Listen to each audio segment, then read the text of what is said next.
So everyone, if you have decided to do your own bridal makeup, or if that matter you are a makeup artist and just looking for a simple design, the best one I've found is simply getting a nice pale color, put it all over the eyelid. Use your highlighter, which is a white highlight color from your eyeshadow palette. Put that underneath the brow and on the inside of the eye. That creates a beautiful space to work in. Then take a medium color and look at the actual mirror, and you'll see that you've got a crease, right? All you need to do is just pop that medium color in that crease there. Take it straight out rather than down, just straight out. You'll create a lovely sort of open look by doing that. We're going to blend that a little bit later with one sweep.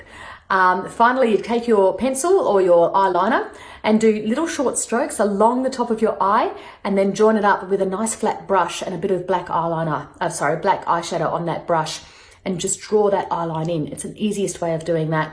Now, the last thing I'm going to say is get a nice floppy sort of brush as your blending brush, and get some shimmer sort of style eyeshadow. Pop that onto the brush and then sweep all over the eye area. And that's going to just give you that beautiful blended result, but you're still going to have that definition as well.